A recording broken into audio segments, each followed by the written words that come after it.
Actually, we're in third place ahead Oh, of Green Bay. I yep. think it's mostly, I don't even know why we're ahead of Green Bay because we haven't played them.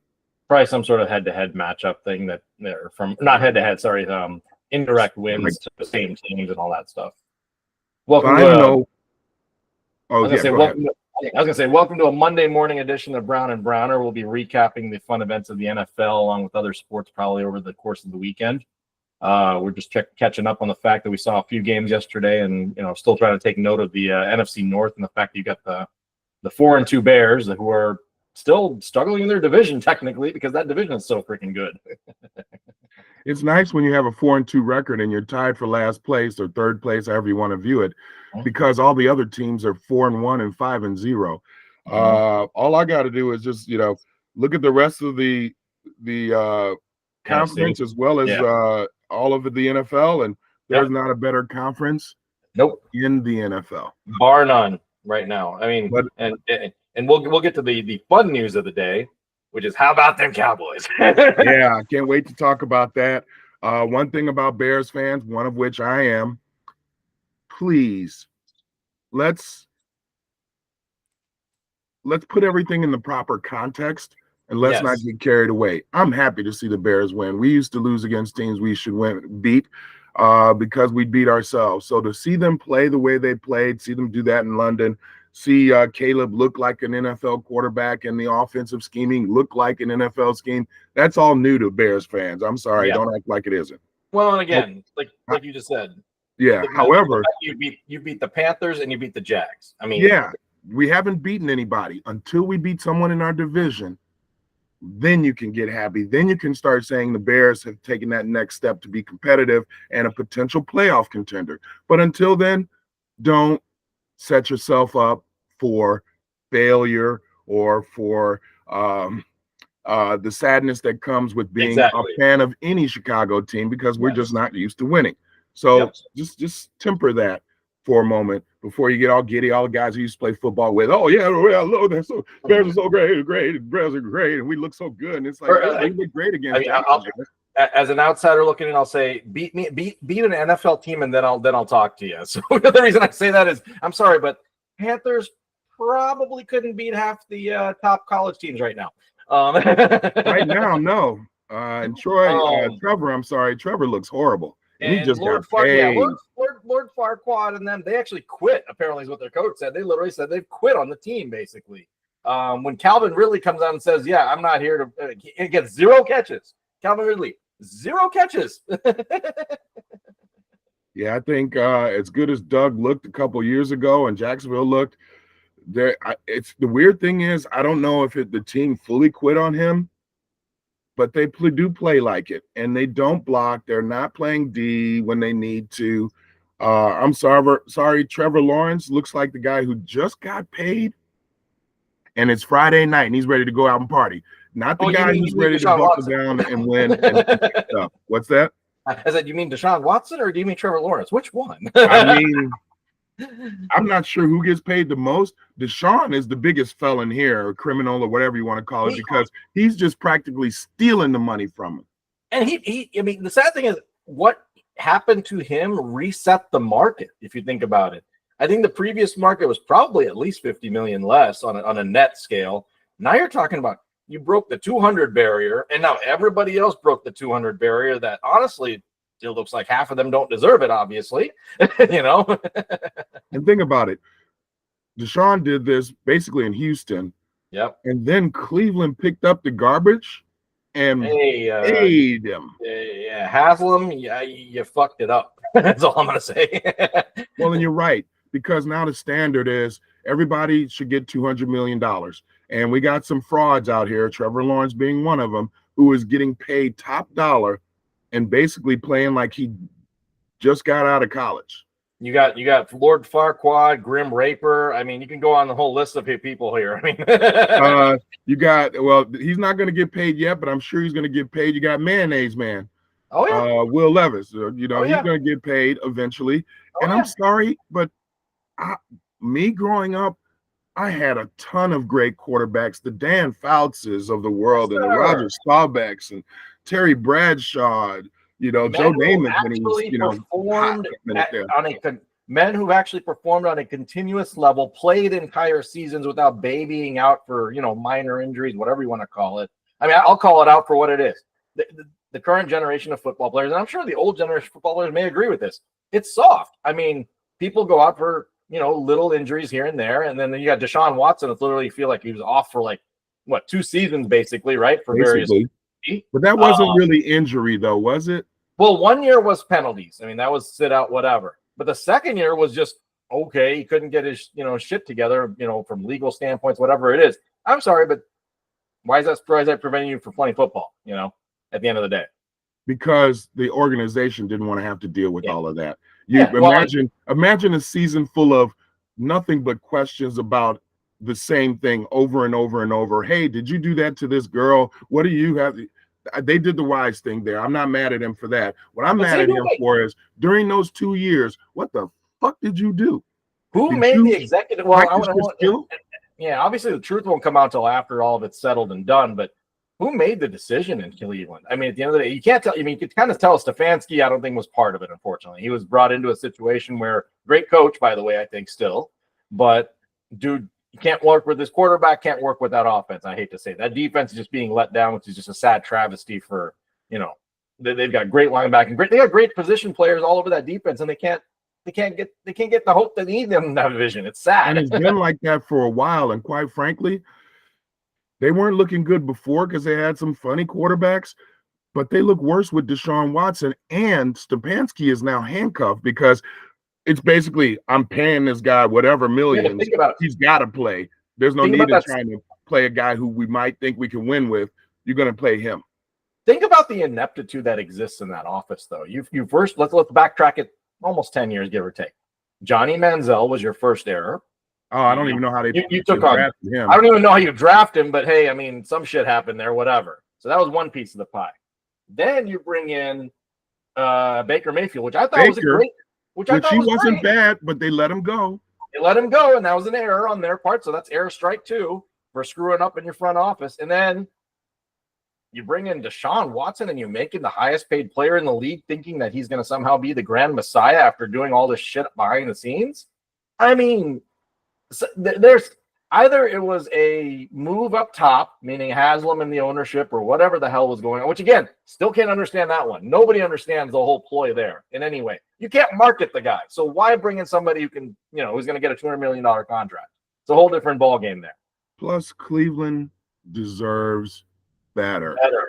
Their legacy, their history, and just a few years ago, and even when Baker Mayfield was playing for him, they actually were playoff team. They were pretty much perennial playoff, at least mentions. They were built to playoff, yes. And they had an opportunity to take that next step, and I don't know, for whatever reason, they just haven't. And now they've basically taken this precipitous fall. When you look at an offensive output, they were doing halfway decent on the Mayfield. It's just touch and go. You see it in Tampa Bay too, where he might have a great game, but Mayfield has looked a lot better now, and he's much more mature, and he looks like he understands reading offenses. If he's not being sacked 8 times, he actually has produced numbers equal to some of the best in the league.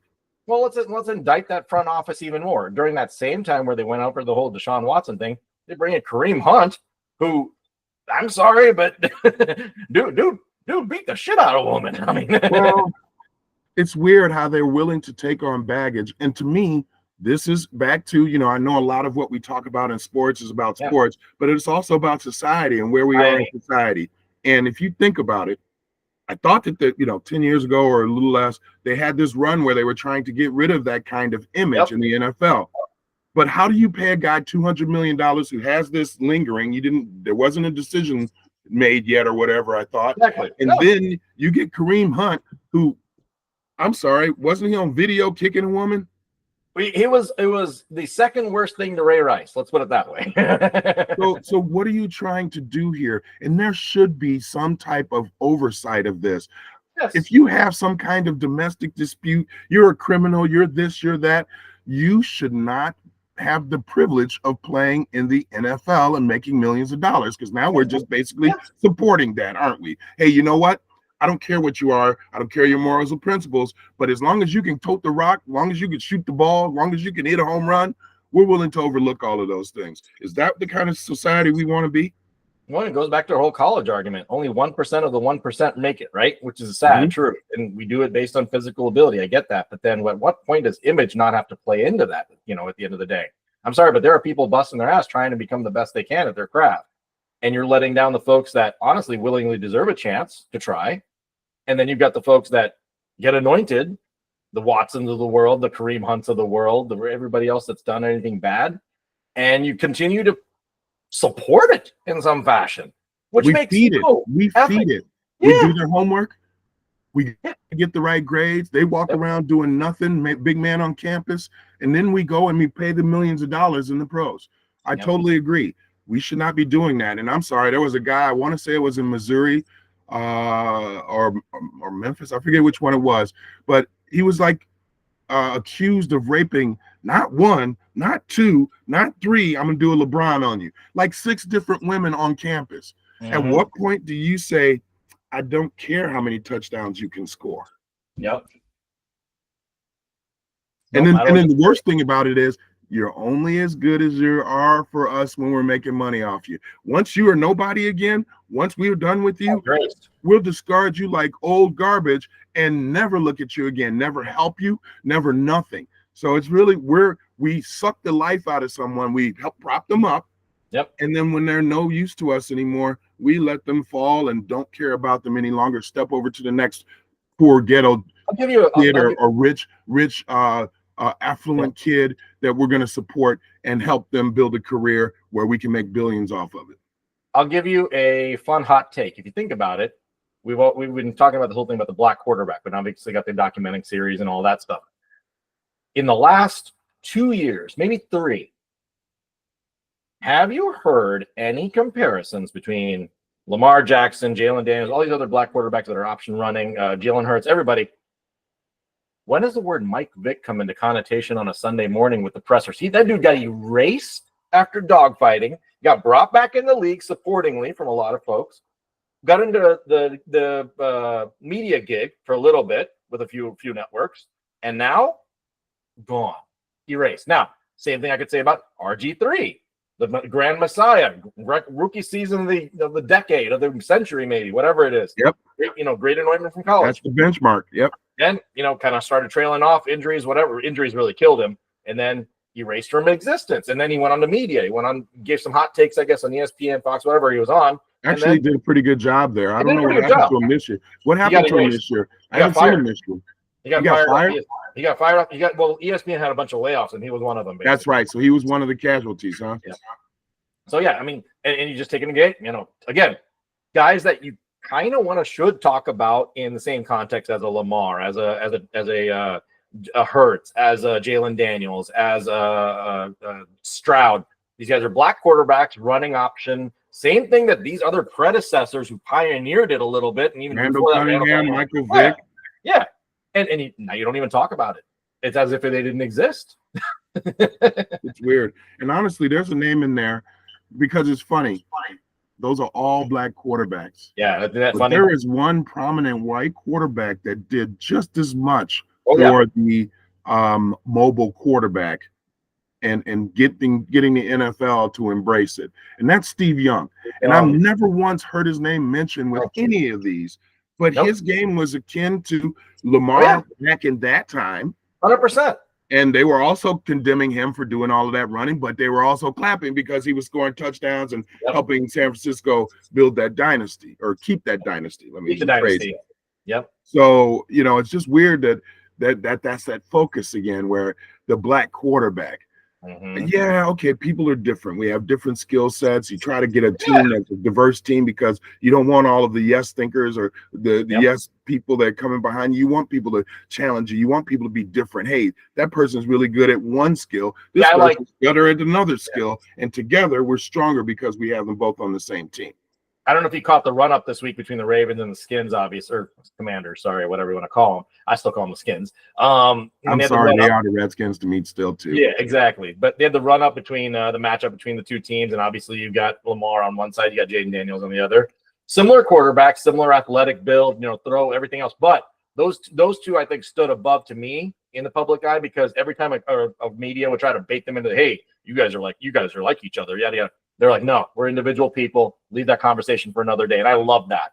I love that too. And one thing I have to say about the young man Daniels, this dude, when he speaks after the game, before the game, during the week, I just love the way he sounds. He sounds so humble and so thankful, grateful, and appreciative. Yes. Those are words, those three adjectives you don't usually use with today's young athlete. Him and Stroud, I have loved their media presence. Their media presence has been excellent to watch, because they embrace the fact that they've been given a privilege and they've done a lot with it. And they're going to continue to do a lot with it. Hopefully. Oh, yes. They're the future of the NFL. But to hear them speak, and, we've talked about this before too. Some of the biggest stars in our sport were not the best speakers. I used to hate it when the media would go up to Ron Harper. Yeah. And it was like they couldn't wait to find him. It's like, Jordan scored 55, but let's go talk to Ron. How you doing, Ron? Did you play today? Oh, we don't really care. Can you just talk a little bit? Yeah. It was like the guy who, the guy when there's a fire outside a building, and they don't go find any of the people who are like, look, the person who's in the suit. They go find a dude who looked like he slept in the alley last night, and they give his opinion. Yep. I hate when they do that. I'm loving seeing this now, because this is what it should be about. And don't get me wrong, not everybody is articulate or this or that. Yeah. And it doesn't mean I'm not trying to challenge someone's intelligence, just speaking ability. Yep. And, for me, it's nice to hear not just someone who can actually articulate or use multiple syllabic words and really mean something, and you're able to understand it, but to hear that it sounds genuine. It doesn't sound like made up. Hey, you know what? I have to thank my teammates. I have to they thank God, if you're religious or not, that's up to you. But they're so thankful and so appreciative. And my coaches put me in good positions. And, it's not about, that's right, I'm this. Hey, that's right, I'm the best player on the field. Chad Johnson, Terrell Owens, and then others. Who exactly. It's not the me, it's the we. And you know what?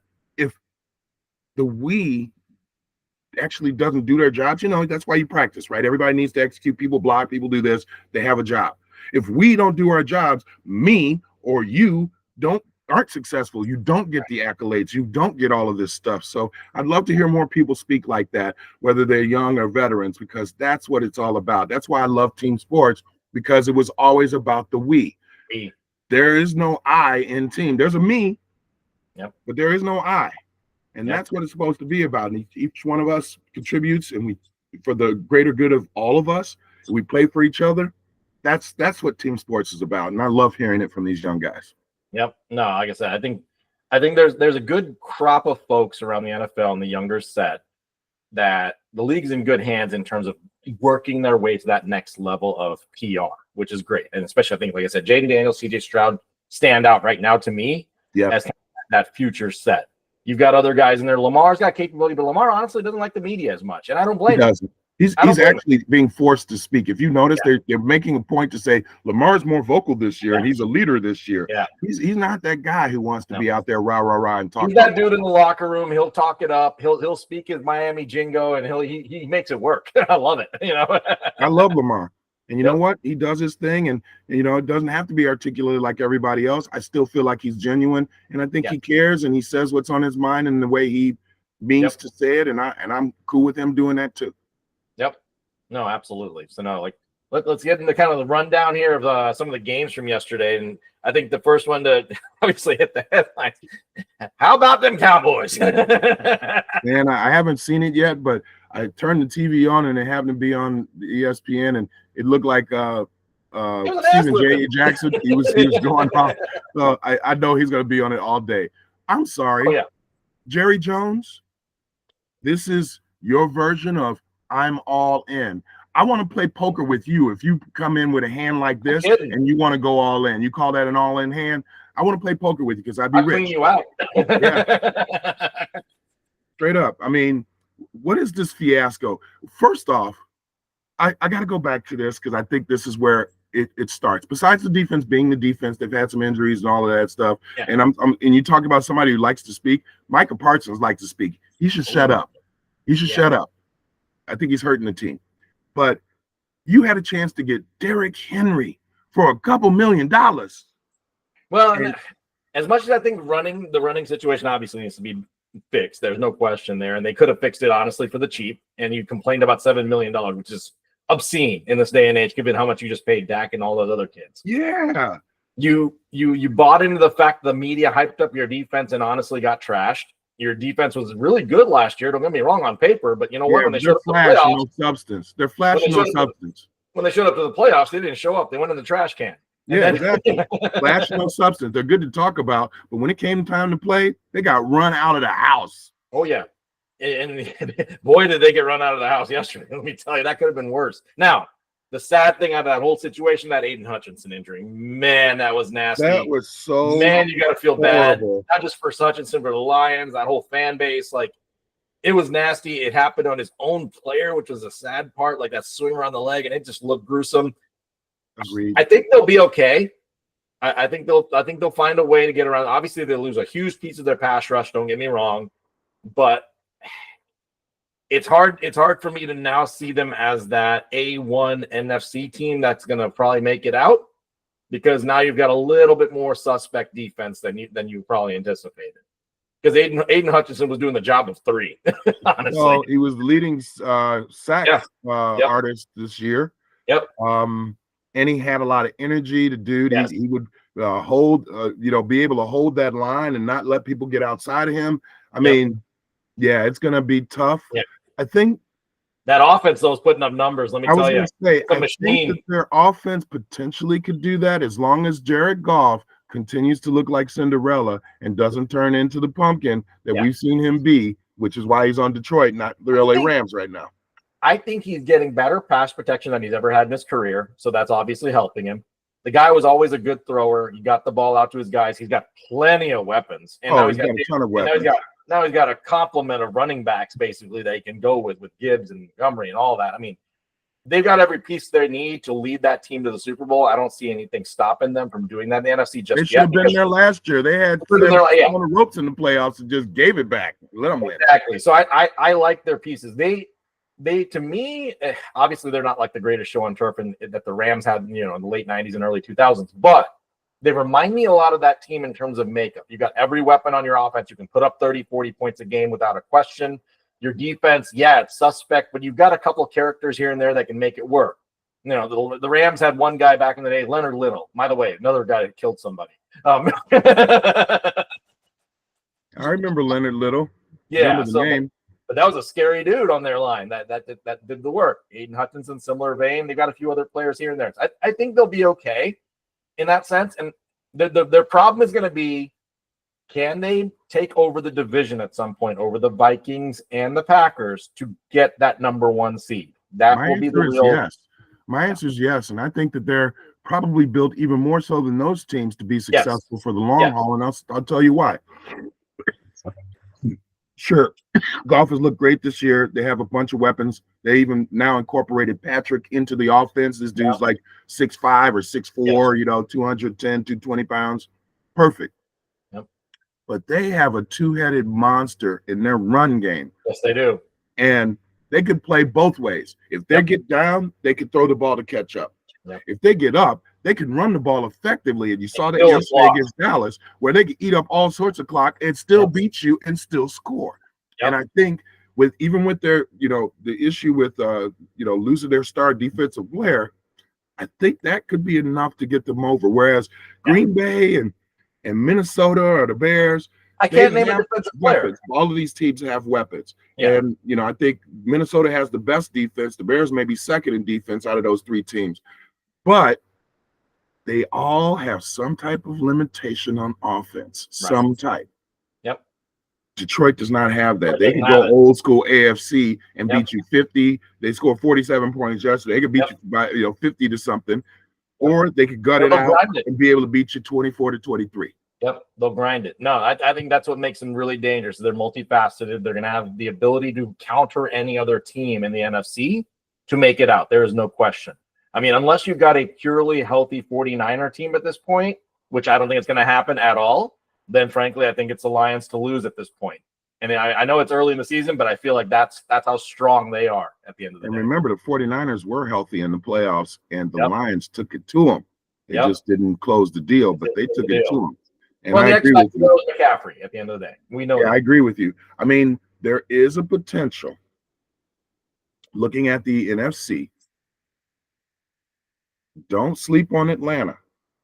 Don't sleep on the Tampa Bay Buccaneers. Don't sleep on Tampa Bay. You can sleep now on New Orleans. New Orleans came out looking good, good first 2 games, and now we see with Carr injured. Yeah, with Carr injured, they're kind of toast at this point. Yeah, but they lost 2 games with Carr before this Starringer or whatever his name is. True. Like I said, they just don't have the pieces to make a thick run. Now the Falcons, they have the senior presence, they got the talent, they got a defense, they got everything else going. Tampa, let me tell you, Baker Mayfield is a dog. He's been a dog. He's always been a dog. I've never said anything bad about that guy because I feel like he's a born winner. There's people that I've always seen come up through college, and I'm like, these guys are born winners. They're going to come out and figure out a way to win a game. Yep. One player on a team, they will lead that team. Baker Mayfield is one of them. There is no question in my mind. Yeah, because if you look at Baker, it's not that he has any outstanding attribute that you could say. He doesn't have the crazy arm. He doesn't have the legs. He doesn't have the stature. But the dude balls. He's like Jim McMahon was on the Bears. Yes. We won a championship because of Jim McMahon. Even though he wasn't the best quarterback, wasn't the best, all of these things, he knew how to lead a team, and he knew how to show up in the moment. He reminds me of 2 historic Buccaneers. One, Steve Young. People forget about that. Yeah, you forgot he was on the Buccaneers, didn't you? Vinny Testaverde. I'm telling you, this guy can ball and dog. Yep. and Steve DeBerg. It's something about the It's like the quarterbacks from San Francisco seem to be all over the league. They end up in many different teams, except Vinny. Vinny wasn't part of it. But I agree with that. I love a guy with grit. I love the whole idea of grit because that is the person who perseveres and figures out a way to make it happen. You know, some people are just gifted with talent or whatever, and others work hard for it. He's one of those guys, and it took him a while in the NFL. I think he got a raw deal in Cleveland because he wasn't horrible. And Cleveland, I bet you're sorry you did that now. Or you did, regret. Yeah, you could have had a baker and maybe even a candlestick maker. Instead, you got the massage therapist. Just to steal a line from one of my favorite movies, Rounders. Pay that man his money. That's what they should have done. So they should have done to that guy, not the other guy. Hey, and there's one more team in the NFC that I think people still are not 100% sure of, but they got all of the pieces except their defense is a little suspect at times, and that's Washington. Yep. Washington looks legit. They were going toe-to-toe with Baltimore, going toe-to-toe with them. Yep. So, there are a lot of teams that I think that Detroit would have to overcome, but I think they're capable. We'll just have to see how the season plays out. Take those 2 bits of information. You have the Lions and you have the Redskins. Who do they got? 2 coaches, gritty, workhorse related. Dan Campbell, former Cowboy player himself. Yep. and then you got the coach for the Redskins who used to be the coach on the Cowboys. Think about that for a second. I think you said something that was key.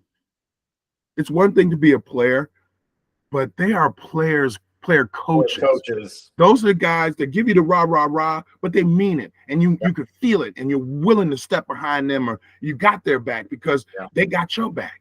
Yep. And they're not, some stodgy old guy who's like, yes, I'm the coach. You're going to do whatever I say. They listen to you. McCarthy. Yeah, exactly. And those are the kind of coaches that are successful in today's game. Yep. Not saying that the old school coach wasn't successful before, but the message is different. The voice is different, and you have to change with the times. Just like we were talking about the players who, the quarterbacks who they played, their fingers would be sideways. They're still out there playing football because that's the old school. You didn't, the injuries that we see today didn't exist back then. You played through those injuries. And there are franchises out there that need a culture change. And Doug Peterson said it yesterday. They need a culture change in Jacksonville, which we can see that now, obviously. Oh, yeah.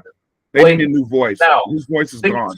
Think about what Detroit was and now what Detroit is. Dan Campbell changed that. We know that. The Redskins, they took a whole ownership. They took a whole flush out of the top, basically, to clean that organization. And now look at it. But it's all about the culture you set in the locker room. Yep. People don't realize how valuable it is. I'd rather take 53 mediocre guys who will want to work hard for each other than a bunch of prima donnas who are walking around thinking their shit doesn't stink and they're not making the team better. They're only concerned about their worth and what their value is as opposed to the overall team. Prior to 2 years ago, name me another Lion besides Aiden Hutchinson. You couldn't, because they didn't have the notoriety and the big name hype in Detroit. And now all of a sudden, look what happens when you get those quote unquote 53 guys who all want to work together and play for their coach and everything else. And that's it. You got studs coming out. That's it. That's what a team is all about. You want to be an individual, go play tennis, go play golf, be a bowler or something, do archery. But if you want to be in a team sport, Jordan had to learn that. Jordan was the best guy on the court as soon as he got on the court, but he wasn't a winner until he realized that, those who he smacked and berated in practice, but he got them to be on the same thought process, on the same level from a competitive standpoint. And some of it might not have been great, but once they respected him beyond just his ability, that's when they became the team that nobody could beat. And that's what you need in all of these other places. That's why when Terrell Owens was playing on these teams, he was a great player. But none of those teams won, None did of they? those guys wanted anything. Exactly. Ochocinco, all you other guys, you divas, quarterback divas, you guys got to learn how to play in a team with a team focus. Exactly. Pick the guy up, don't put him down. And then you can win. Odell, that's why you aren't shit and nobody even knows that you're on Miami. Exactly. Exactly. Well, let's talk about those games. So we talked about the Cowboys. Cowboys, oh my God, I can't wait to hear Stephen A today because y'all, it's gonna be impressive here. Horrible. I mean, the worst. And poor Dak. I mean, he got his money, but how can you ever be a good quarterback if you have zero running game? And that's what I was saying before. You mentioned that. All of the things we were talking about, the quarterbacks, the Detroit, they have a running game. Cowboys are no threat on running. They went and got Ezekiel Ellis. They might as well have just come knocked on my door and had me try out fucking for the running back position. That dude reminds me. I can't do it by himself. Zeke Elliott, when he's shown in the media, when he's got his stomach out and his pads on and whatnot. If you ever seen the movie Longest Yard with Adam Sandler and everything, I saw the original one with Burt Reynolds. I love that one. The original too. Now, but they got the Adam Sandler remake, and they've got Tracy Morgan in there playing the role. That's so look like Tracy Morgan. And that's not what you're trying to look like. Oh. The problem was he was doing too much of this eating. He wasn't running around after he ate. Feed me. Well, you know what? You're eating too much of that cheddar, Yeah, man. But see, this is Jerry Jones and his idea of running a team. He did not look to try to really improve it. He got cheap all of a sudden. And the worst thing about it was he got cheap, but it cost him more money because he didn't sign players early enough, the Dax, the CeeDee Lamb, and he paid more money than he would have paid for him. Let's think the other way, too. If you had a vacancy at running back, which you did, why didn't other players want to come play? Think about that for a second. And I mean, Derrick Henry, he probably, and again, I don't know the full circumstance, but I'm pretty sure he could have commanded a little bit more money on the market. He probably could have gotten over 10, is my guess. Yeah, but he wants to win. He's been a loser the whole time. Tennessee had a couple of good Tennessee teams, and one made a deep run in the playoffs. But at some point, people want to win. And that's they want to have that championship. And that's the reason he came to Baltimore. Baltimore obviously tried to get him, don't get me wrong, but same time he said, yeah, I'm going to Baltimore. I'm going to go play with Lamar, and I'm going to go create, honestly, the best running game on the planet, hopefully, between the combination. It's going to be sick to watch. I think yesterday's stat came out during the game. I think the commentator said it.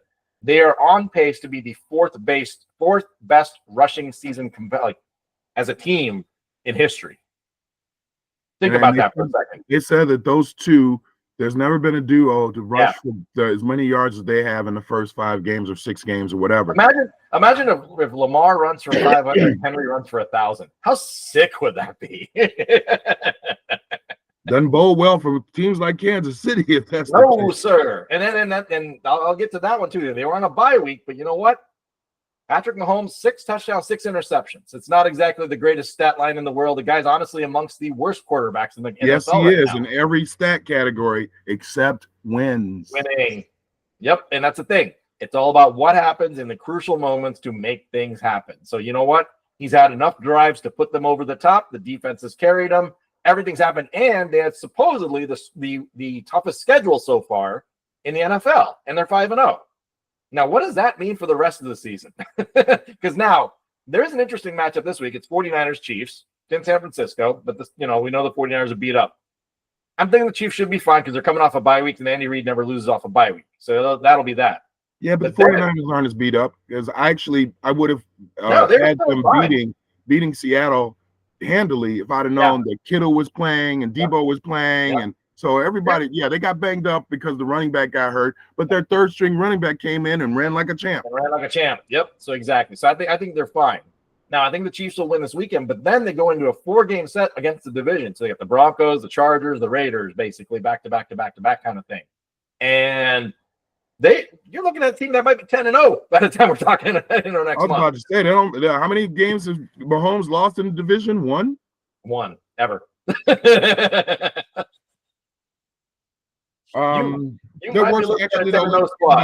So we talked about the Detroit, Dallas. Dallas looks pitiful. Detroit looks like they have a chance to really be a Super Bowl contender. How about that? Well, we talked to the Browns already, but how about the Eagles?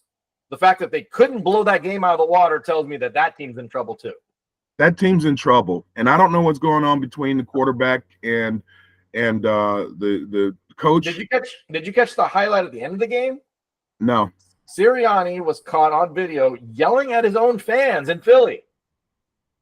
That's funny because during the interview afterwards, he was saying how the fans were helpful in getting offside penalties and such and false starts from the other team. Off in the last 3 minutes, like it was widely on camera. It's ridiculous. I think he's going to end up getting fired because Philadelphia does not look like the Super Bowl contender they were supposed to be. I think Jeffrey Lurie paid for a team to contend, and this is not looking like one. So I think at that point you have to call the coach out for what it is. I got a question though, because this is the big part of why they're not contending or why they look, pretty pedestrian and putrid on offense. What's wrong with AJ Brown? Well, I think he was okay yesterday, right? I mean, he caught a few balls and he caught touchdowns. He was good. Devontae had a touchdown. So I think they were fine. I do think that there's not been enough highlight put on the fact that after Jason Kelce retired, they still haven't fixed the front line and they don't have protection. Now you have Saquon obviously to make up for it because Saquon is Saquon. He's going to run even with the worst line. We've seen that for the last 4 years with the Giants, unfortunately. So the guys figured it out. But you can't overcome that by not having a strong front line. So Hurts needs protection. I think Hurts is also not playing well, in my opinion. I don't know whether he is hurt. He was hurt a year ago, and people didn't really pick up on the fact that he was hurt, and they kept saying, "Oh, well, he doesn't look like the same player." Yeah, you notice he's limping there? Do you see that he's hurt? Yep. I don't know if he's still hurt. Yep. So no, I think there's something else more than meets the eye kind of thing going on. But I think at the end of the day, their bigger problem is they don't have their coaching and their players on the same page because they should be able to weaponize this thing. They have incredible talent at every single position. Yeah. You have a deadly tight end. You have 2 deadly receivers. You have a quarterback. You have a running back. That's all it takes in the NFL. Yeah, I don't know what's going on with them, and it's weird that everything that's NFC East is upside down. Nobody had Washington. They probably had Washington finishing last with the rookie quarterback. The Giants could have won last night. Think about that for a second. The Giants, I'm sorry. The owner should be like it should be like the Airplane. You remember the movie Airplane? He should be that woman that was sitting in the seat that everybody lined up to slap. That should be him because let's see, Saquon Barkley or Daniel Jones. No kidding. Is that even a thought? We're not talking about born yesterday ownership. We're talking about the Mara family, who's owned for the first franchise in the freaking NFL. We're talking about the Maras and the Rooneys here, between the Steelers and the Giants, and they're intertwined. They're married. I mean, it's messed up, man. I just didn't get it. I don't get how you. And here's another thing that I don't get. I don't get how you do that with devaluing the running back and how you put the quarterback above the running back when the quarterback obviously has never done a damn thing and the running back is the guy that was holding your team up. Exactly. But it's funny how the NFL devalue the running back position. And this year and last year, they weren't willing to pay running backs anything. You know, some of them got a franchise tag and the rest of them just got released. They had to hold out. Yep. I mean, how many running backs held out at the beginning of the season? 3 or 4? 3 or 4, yeah. So, but look at the teams that are successful, sans Kansas City. Yeah. If you don't have a running game, you are not going to be successful. Yeah, you're And toast. yet the running game has been devalued. They didn't want to pay Saquon. They didn't want to pay Josh Jacobs. They didn't want to pay, forgot the name now, but they didn't want to pay these running backs what they were worth. And now you're seeing their value in how the quarterbacks are playing. I mean, think about how desperate Kansas City was last week. We had to either go out there with Carson Steele or you finally magically get Kareem Hunt by accident. And that's the only reason you probably win the game, honestly, is because you established the run game again. That's how crucial it was at the end of the day. Plus, we were talking about it earlier. If you get a lead, ask the Atlanta Falcons and how they lost the Super Bowl. 28. Yeah. You don't need to pass the ball. If you can run the ball effectively and just get a couple first downs and punt, you're taking 4 minutes off the clock, 5 minutes off the clock, couple first downs and punt. That's how you win games. Yep. You don't win it with the constant passing. You do not. That's how you lose games. Ask Lamar why he's lost to Kansas City so many times, because the coordinators get out of the rhythm of their offense and start playing that. He chuck it 50 times. Exactly. Ask Aaron Rodgers how chucking it 50 times is doing him. You know? No kidding. And speaking of that game, that was probably the best game. Washington looks so good. Yeah. Their defense even was holding it up for a minute. Yep. But Lamar and Henry and Zay Flowers. Experience. Zay, baby. Zay Flowers had a first half. I don't even think he caught a ball in the second half. He was overdue. I mean, Zay's got the capability to be a breakout receiver in this league. He hasn't had enough opportunities. I still think the Ravens are victim to their offensive coordinator at the end of the day, and that's the problem with them. And and they won't be able to escape that, because every time they get an offensive coordinator, he's been here for 4 years, then he ends up going and getting a head coaching gig somewhere else. Yep. Which, I get it. But at the same time, like, you've got to build a fundamental offense around Lamar and let him get one coordinator for, say, 5 years. Agreed. But it's hard, though, right? Everybody who becomes a coordinator, whether it's defensive or offensive, if they have a year or two that's really great, they're trying to become head coaches. I don't blame them for that. The only one that ended up staying and now he's just disappeared from the face of the earth is Eric Bieniemy. Yep. That guy got wiped off the face of the earth quicker than you can say bye-bye. It was ridiculous. What happened to him?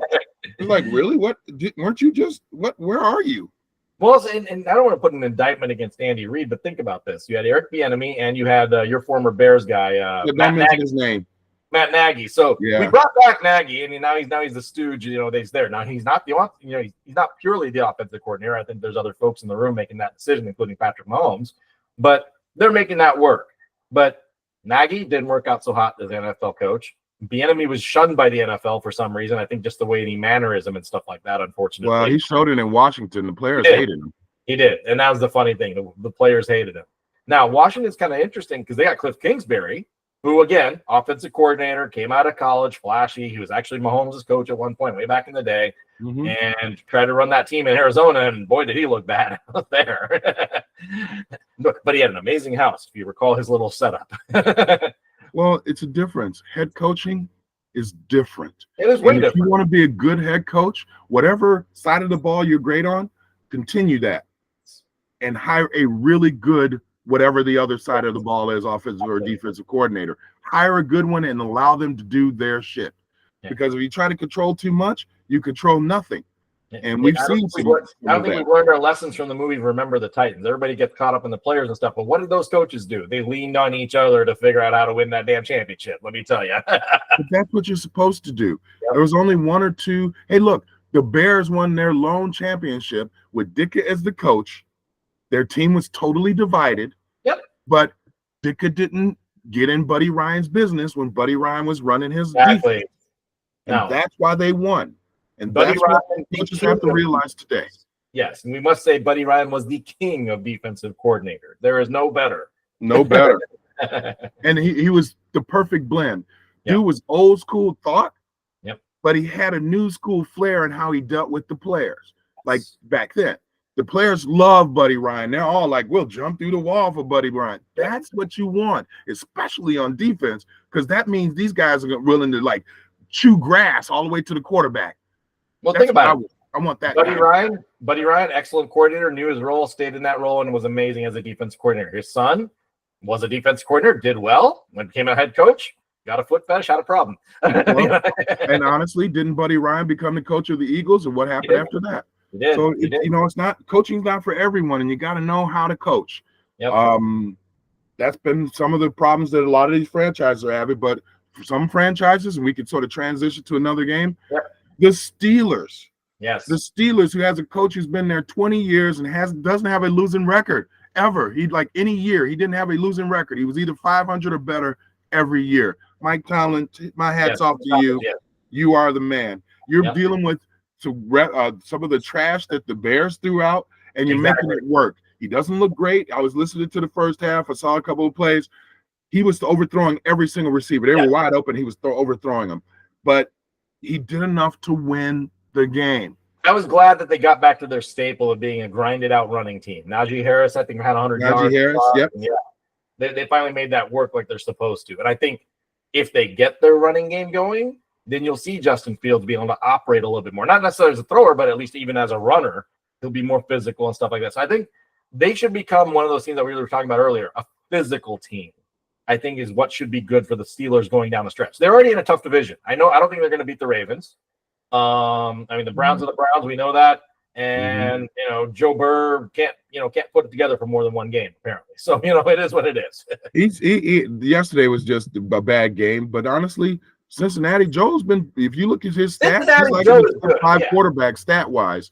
So it's not him. His defense, until last night, which, again, remember, like what I said to the Bears fans, hey, Giants fans, or Cincinnati fans, that was the New York Giants you played against yesterday. Exactly. So don't think the defense is all that great. You played against the Giants. They scored 7 points.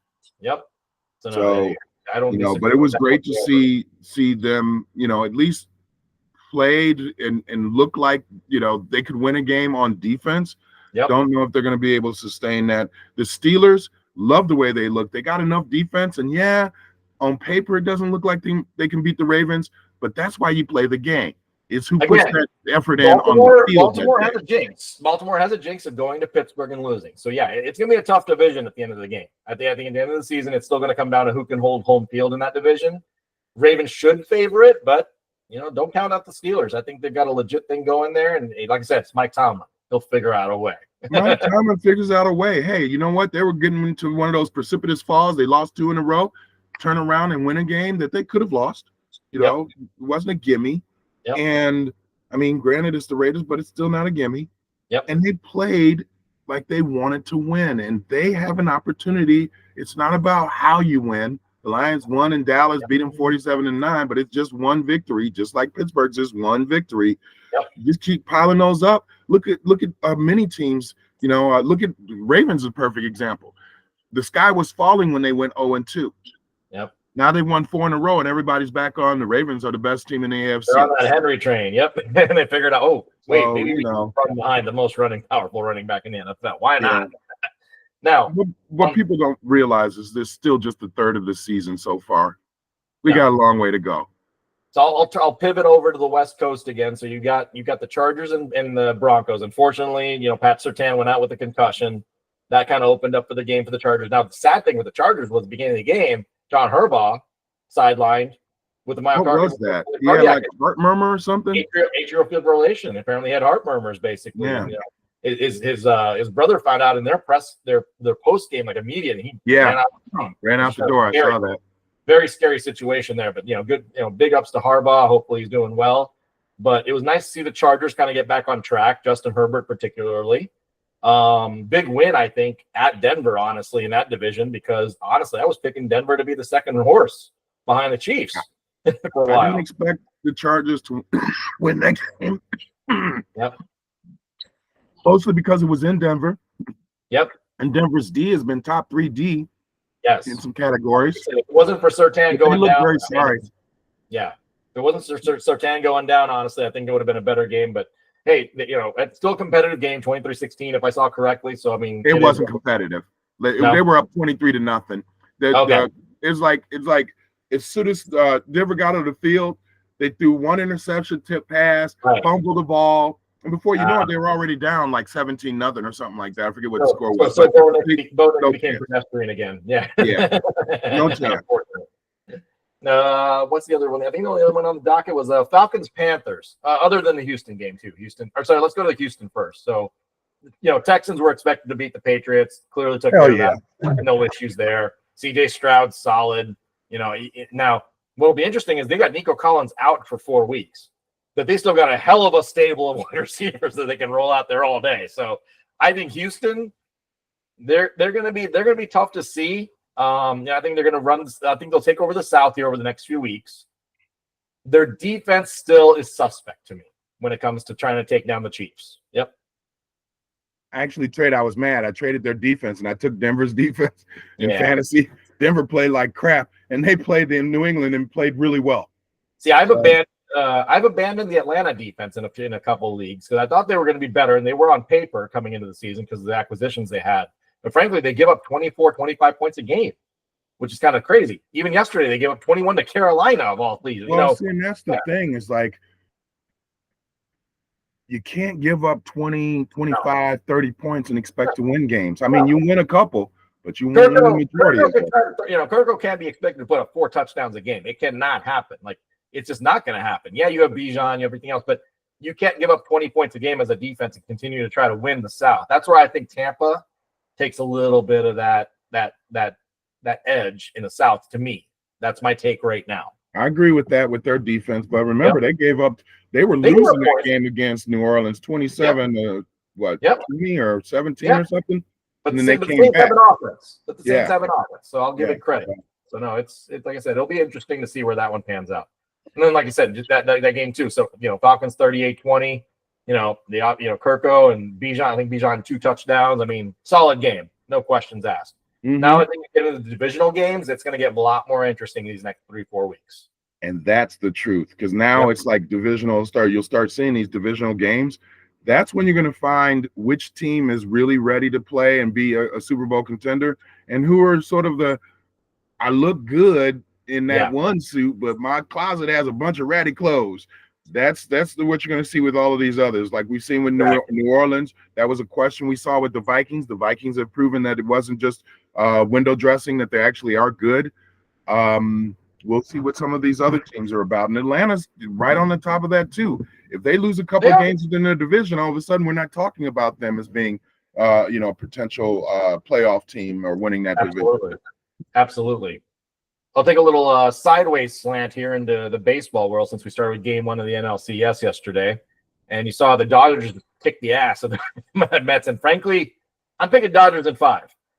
And originally I would have thought that the Mets were going to put up a better battle. And I think they can, maybe when it comes back to Citi Field. But I think one of the stats, I think it was actually Alex Rodriguez and Poppy called it out yesterday. At the end of the day, you're looking at 3 MVPs on the Dodgers. that pitching arsenal and everything else. At some point, it will all start coming together. And I think it is for the Dodgers. I think they're going to run the table on the Mets at this point. I think the Mets have had their run. I think they're still capable of some talent, but not enough to overcome the Dodgers. Yeah, they have momentum. Yeah. They've made a good run, especially from where they were, and everybody wrote them off. Yep. I think they're not the amazing Mets. No, and they're not. You said it. I think the Dodgers, one of the reasons why I've never really been a fan of the Dodgers back in the Steve Garvey days and all of that is they buy their team. They do. It's a fully bought and paid squad. It's a hired hit squad. There's no question. I mean, they got the best player from the Boston Red Sox. They got him, Mookie. Yep. Best player in the league right now. They got him, and they got him from Anaheim with Shohei. Yep. And they got a killer pitching staff. Yep. Who is their crazy ace? Kershaw. Well, he's gone, so Kershaw's injured. So think about that. Kershaw used to be the Dodgers ace. Yep. He's injured, and they got plethora of pitchers and talent and all of that stuff. Yep. No, I'm looking through their pitcher. They got Walker Buehler, Jack Flaherty opened the first game yesterday. He was a former Cardinal.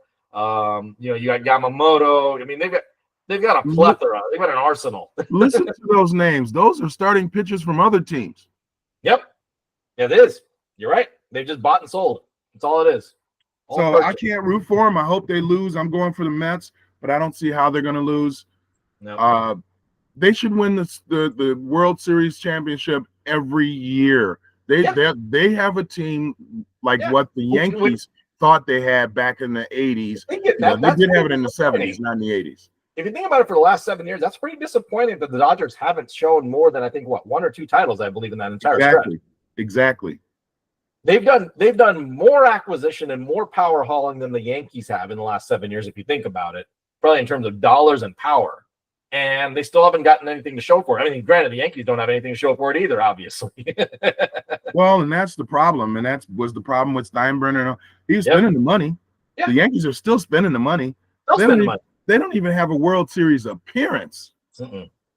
I'm looking through the roster right now for the Yankees. I honestly haven't paid attention enough probably this year. But, I mean, just think about their pitching lineup is pretty deadly too, if you think about it. You got Garrett Cole at the front line. You got Rodon, who they bought from the White Sox. You got Luke Weaver from, I think, the Angels. Then they're running a bunch of Arsenal's other guys, and then they got Clay Holmes obviously closing. So I mean, it's another bought and sold team. You're going to see probably $400 million worth of talent on the field here in the World Series potentially, and I don't know how good of a series you're going to get at the end of the day. I still think the Dodgers take it, but I don't know. It'll be interesting to see how it works out.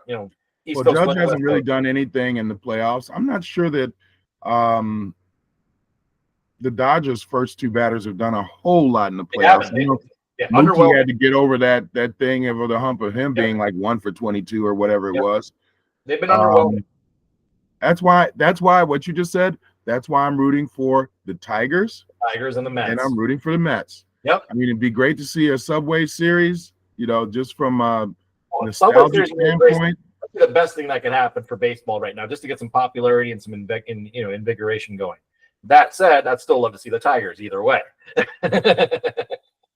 And I'm not sure we'll see tonight, but I'm not sure the Tigers can hang with the Yankees over. Right, not the Tigers. Sorry. Well, why are we thinking the Tigers? Tigers lost to the Guardians. Sorry. I'm sorry, the Guardians. I'm sorry, I said the Guardians. That's my fault. That was my fault. Yeah. But the Guardians, I don't think they can last with the Yankees over 7. Not enough firepower.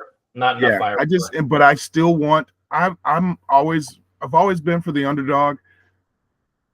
I've always been against the idea that you just buy yourself a team and buy yourself a dynasty. I'm just not a fan of that. I'm a hard work. I'm a fan of the hard work. I was a fan of Jordan for not doing what other guys do and jump to another team because they were better and you could win. He persevered. He toughed it out. Grit. There's that grit again. That's what I want to see. I don't want to see, Giancarlo Stanton and Sosa and Judge. I mean, really? Again, that was the best hitter in the league when he was with the Florida Marlins. Another best hitter in the league when he was with the Padres, right? Yep. That, and that left you this. So that's what I think of the Yankees. There you go. Aaron Judge, fuck you. Yeah. Exactly. So. No, it's been a long time since the Yankees had homegrown talent. We know that. They just steal and pillage from the rest of the league. But that's one of the things I wish we could change in baseball. If you actually implemented the cap, I think it'd be great for the sport because we see that in other leagues. The NBA's got a cap, the NFL's got a cap, and it creates a lot more parity and opportunity across the league. And frankly, better competition, in my opinion. Right now, you've literally got bought and sold everywhere you go in the baseball world. Now, it is great to see the feel-good stories of the Royals, the Tigers, the small markets, make it out here and there. But they only last for 1 or 2 years. You're not going to see a sustained dynasty. I disagree with you there. Yeah? Cleveland? Yeah. They've been pretty good. I attribute that to having Francona and building a culture there. I like Francona, even though he's a Red Sox, and I think Red Sox. I think I was going to say he's the Red Sox, former Red Sox. Yeah. I think that they've been good. Hey, you forgot a team that was actually running the AFC. The AFC. The East for a while. The Tampa Bay Devil Rays were freaking good. And they won a couple of championships, if I'm not mistaken. And unfortunately, the Marlins, you could say that for the NL, right? These are the two greatest farm systems in the world are in Florida, right? Well, right, and they just get everybody, all of their talent gets picked from them. Pick. Yeah, they get pillaged all year. Now you got other teams that are willing to spend the money. Texas is willing to spend the money. They didn't have the health this year to contend again. Yeah. So that, and then, you got LA. It's interesting that you have LA with the Dodgers spending as much money as they do. The Angels tried for a couple seasons when they went out and overpaid for a few people. Like, they got Pujols, Trout, and all that gang is Shohei and everything else. That didn't work out so well for them. They're still second. That was all flash. And they were able to get Shohei, but what did they do with Shohei? They had to give him away because Japan was looking at him like, hey, you just basically buried him in the closet. You guys are not even competitive. Yep. Mike Trout, probably one of the best baseball players to be in the Hall of Fame ever. He's never going to even make the playoffs, let alone play for anything significant. Exactly. That's horrible. But again, I think some of these teams, these small market teams, the Royals, like you said, is a feel-good story. They actually won a homegrown talent championship. Like a it was a hell of a year, 15 or 16, whatever that year was, but it was a hell of a year to watch. So you gotta. I think there's more parity in baseball than we think.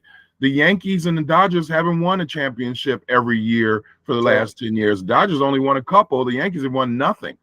It's a valid point. But at the end of the day, like you said, though, talent can be bought. The problem is health can't be bought, and how to put that talent together. That's an indictment on all those coaches. At the end of the day, back to a team concept. Yep, that's what's wrong with the Yankees. The Yankees look great on paper because they got a massive hitting squad, but are they really good team? Together, I'm not sure of that. Yeah, together, not so much. I mean, that's where I love.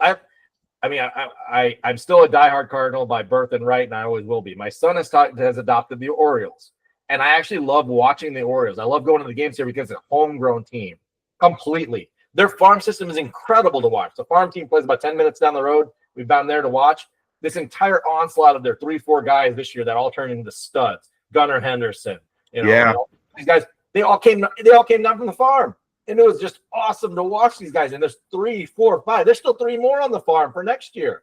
They're going to be incredible for the next. Let's put it this way, they could be incredible for the next 10 years, only because of 2 things. One, we finally got rid of the Angelos ownership. Yeah. So that was killing them. So now you got an owner that's actually going to spend money, which is actually going to be great. So if they're willing to keep the contracts for the guys that have already come up and the guys that are going to come up, they could build an arsenal out here. Let me tell you, quietly. That's another franchise. Love to see them do something, especially given the legacy of Cal Ripken and a few others. But Baltimore has been bad. Yeah, bad, but think about it. They've had the number 1 seed for the last 2 seasons, and they choked. That's true. They've been good recently, but historically, since the 90s, they've been bad. Yeah, even during the Ripken days, they had nothing, unfortunately. Yeah. But, it wasn't until about, I think it was 16 or 17, they were contending with a little bit of talent here and there, but then they lost a lot of their players to the Padres, ironically. I was going to say, when they had Manny Machado, they were actually good. Yep. And then all of a sudden, it was like they lost all their players. Yeah. Well, but again, and that's where I attribute the old ownership, because Machado came from the farm system, turned into a stud, and then, of course, went to the Padres because the ownership didn't want to pay out the money. Now you've got an ownership group that will pay the money. They want to invest back into the stadium, which honestly, frankly, it's one of the best, probably fan-centric stadiums I've been to in my baseball tenure of watching games at different places. Mm-hmm. Next to my own bias for St. Louis, like Baltimore's a great baseball town, great place, and it's cheap tickets. Great way to get into the game. Shout out to the Orioles for setting up something that makes it friendly on the weekends to go out to a game too. Yeah, I've never been. Yep. Wish I had the time and the money to be able to go visit all of the ballparks. I know some people in the nation, and that's in every sport because I just love it, and that includes hockey because I've been to a couple of hockey games. Love me some hockey. Now I've been fortunate enough to go to Citi Field out at the Mets. Good experience there. Went out to Yankee Stadium. Frankly, it scared the shit out of me because of just how steep that place is built. Because you could be in the 300 section, you feel like you're gonna fall over. Honestly, it's scary. Been out to Nat Park here. Orioles place was great. I actually got to see the actual physical construction of the Cardinal Stadium back in 2003 when they were doing it, which was kind of cool because I had one of my friend's dads used to work as a construction person there, so that was kind of fun to see all the sight lines and stuff. Obviously, been to Wrigley. Wrigley's Wrigley. You can't You can't beat the experience. You can't. Wrigley is Wrigley.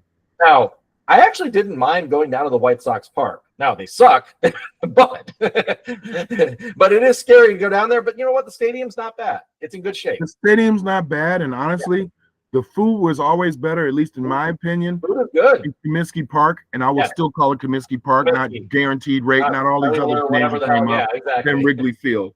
But the baseball was always better in Wrigley. Well, I don't know. For a while, it was just so bad you couldn't tell. Sometimes, yeah. And, you know, like crap stinks. It stinks. It doesn't matter if it's a big pile or small pile, it still stinks. And that's basically what we have in Chicago, because we got, you know, cheap owners across the board. You got Reinsdorf.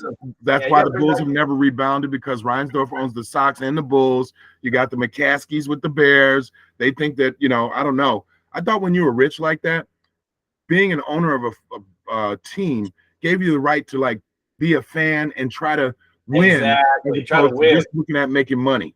Yep. Now, they're apparently when they get together at these owners meetings, they don't give a shit about it. Apparently, it's a sad truth. It's just sad. Period.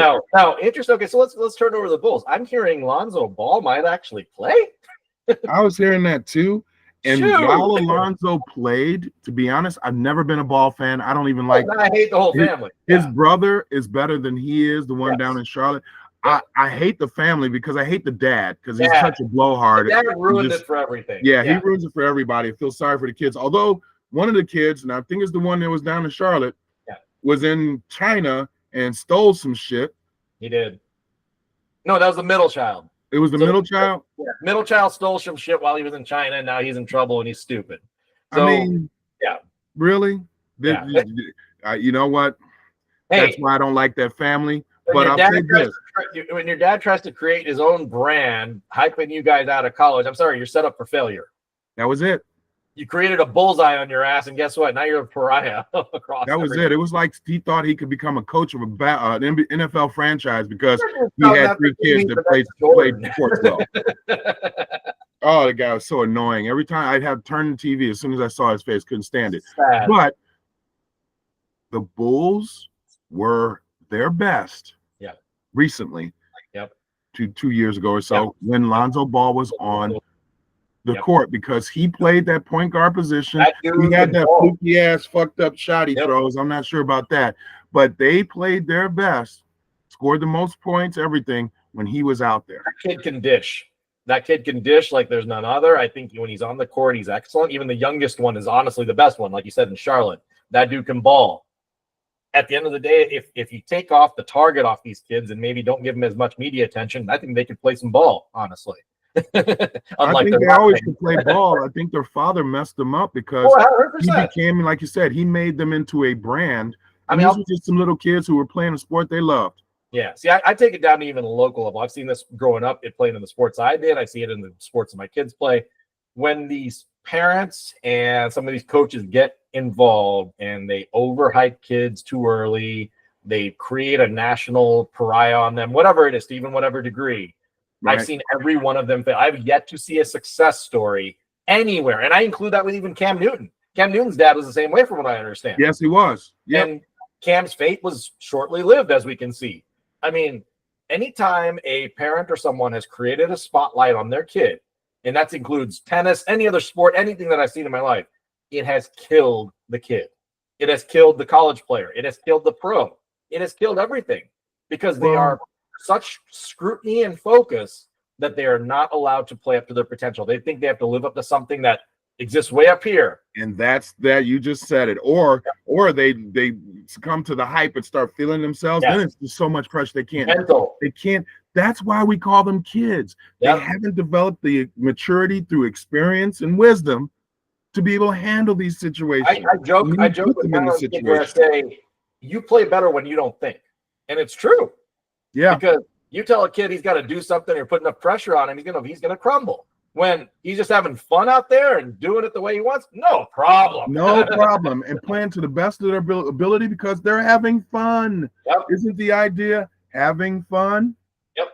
So no, I like I said, we've seen too many horror stories of these parents and coaches getting involved, hyping up the hype train on these people coming out of college, coming out of high school, coming out of whatever, and you never see it pan out, unfortunately, ever. ever. You just can't expect the kid to have that. The kid have enough pressure Yep. being a kid.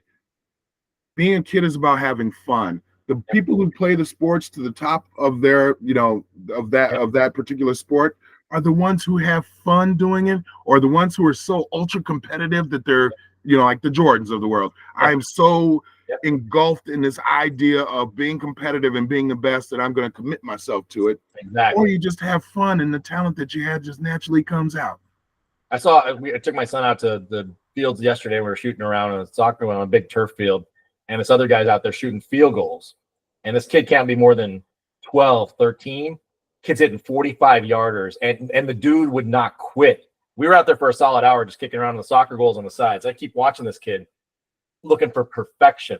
This kid had his kid brother there too. His kid brother could have been more than like 8 or 9, and this kid's hitting here 45 field goals back and forth. And he's trying to make sure he goes dead center every time. Like he's pinpoint accuracy, and no coaching, anything around him, just for the purity of him. He even goes into his little brother's ear and he's like, I want you to shout in my ear. I want you to, and I kind of walking by, he's like, I want you to shout in my ear. You should have gotten that guy's name and taken a picture and developed your own card, because that's the kid who's going to be the next great, whatever that is. As I exited the field, I looked at my son and I'm like, you want to be that kid. Seriously. Like you want to have that hunger and that desire to want to be better, because that kid was exceptional to watch. And as I walked by, I saw the little 8-year-old yelling at the kid's name as he's going up for a kick. The guy's talking out loud, and he's like, here we go. Severna Park going for their first state championship.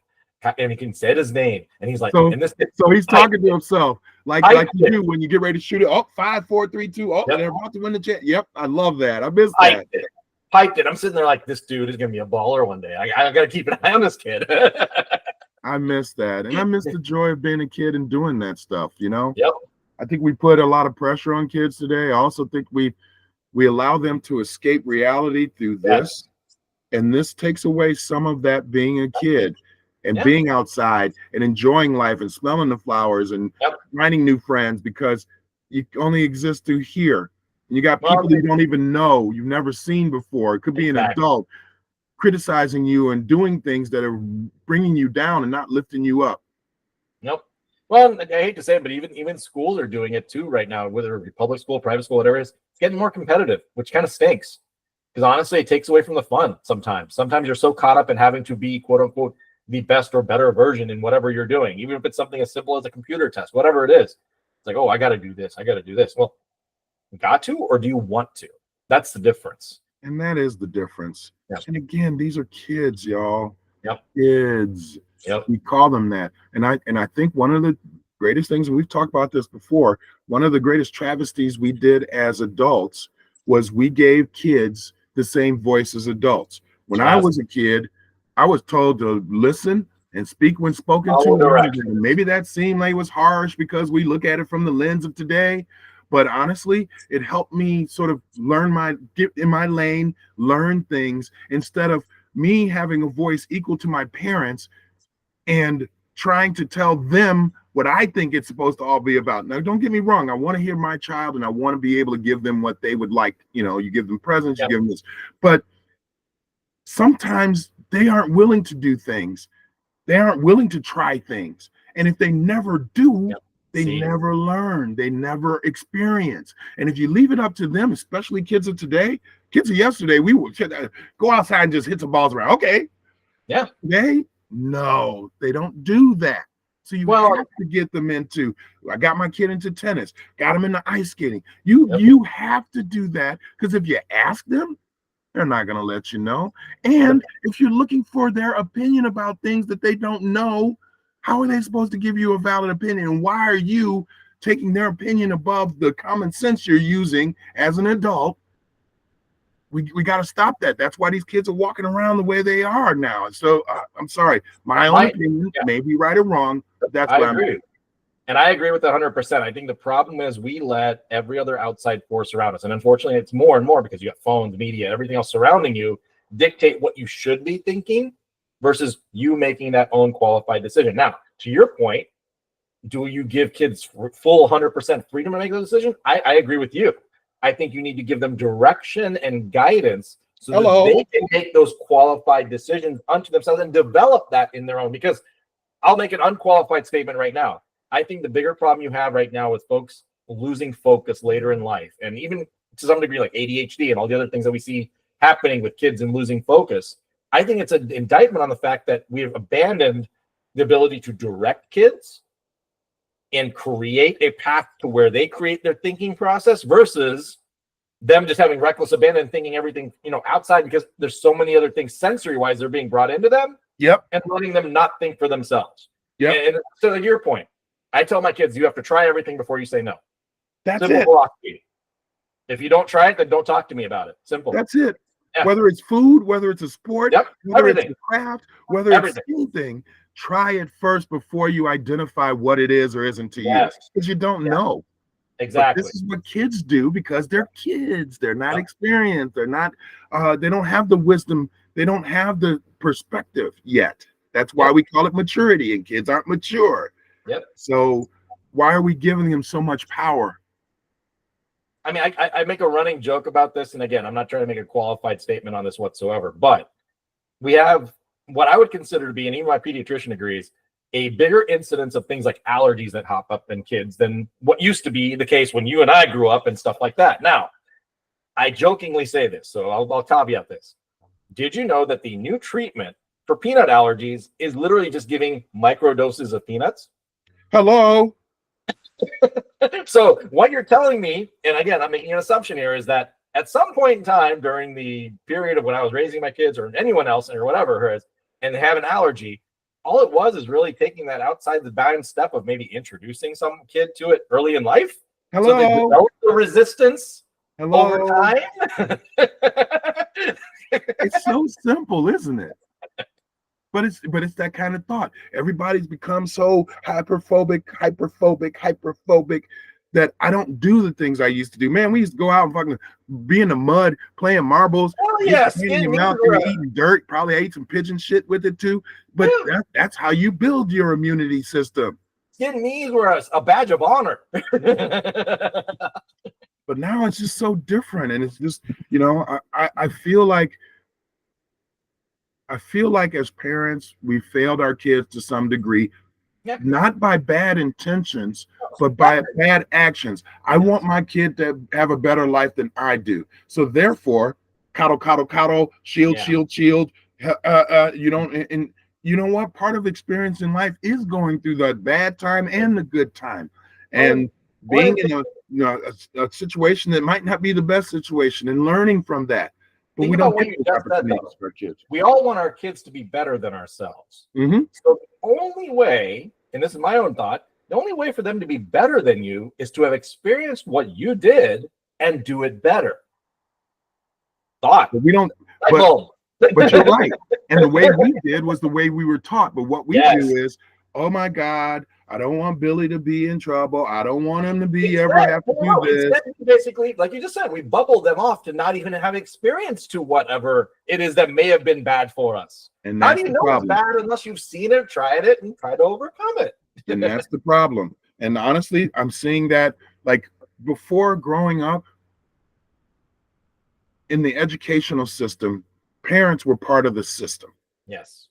Oh, what did my kid do? Oh, I can't wait to tear their ass up. Yeah, exactly. Right. Now it's, what are the teachers in the school doing wrong? Oh, believe me. Because my kid is the best kid in the world. So there's no way it has to do with my kid. It's the system. It's the teacher. It's the bully. It's the this. I got to see and hear that firsthand. I go to an assembly on Friday for my own kids' stuff. And they were just doing like a little student of the month kind of thing. But before we got in, we all had to check in at the front desk, obviously. So there's like 30 people in the front office, and we're all going through. One parent was there and she was wanting to discuss something with the principal. She didn't know that the assembly was going on for some reason, don't know why. But she was like, I demand to see Miss whoever, and I demand to talk to them about my kids' actions or behaviors because I feel like I am entitled to that. I'm like, okay, I sympathize with the parent wanting to sit down, but there's a process and way to do that. We all know this. We're humans in society here, But no, I showed up. You should be right here, bro. My beck and call right now. Went off on the admin, unfortunately.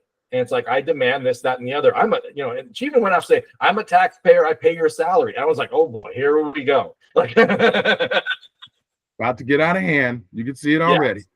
And you can see, like, parents and I were just looking around each other. I'm like, okay, don't want to step in here, but and That's the it's like way you we said. are, though. And that's the way society is. And it's sad. What happened to the understanding and again, applying a little common sense? Hey, you know what? I got a little attitude today. So I guess I'm just going to go up in this school and demand that I see this person right now. They don't have a schedule. They just sit around twiddling their thumbs, waiting for parents to come in so that they can be ready for us and available for us. Right. Really? Oh, wait, I could go on a whole tangent on that. There's a big issue with like how we do school drop off in terms of traffic and all that at our school. Long and short of it is we have videos published by our principal and everybody who's been thoughtful enough, but with drone footage, mind you, of how and what you should be doing.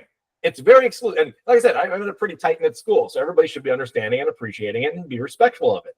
Of course, you got people cheating the system, and not just cheating the system, but making it harmful in traffic patterns and everything else where it could cause accidents, obviously. So you've got these parents that like, no, I shouldn't have to follow that. I'm taking care of myself, that kind of mentality. And they're still getting these folks coming into the office, indicting. Yep. When did we get this holier than thou complex in society? It became this whole selfish, my needs are bigger than the rest. Yeah. Exactly. My needs are bigger than everything else. And I don't care about what's right or what's wrong. I just care about me and getting what I feel I deserve out of something. Yeah. And it's sad. Yeah. And that's where you see people aren't the stuff you said about the traffic. It should be pretty easy. We're adults, right? And humans are generally hurtable, right? So if you just sort of give us direction, we sort of will. But there are people who I showed up late, but I want to make sure my kid gets there. I'm going to zoom and do this. I'm going to do that.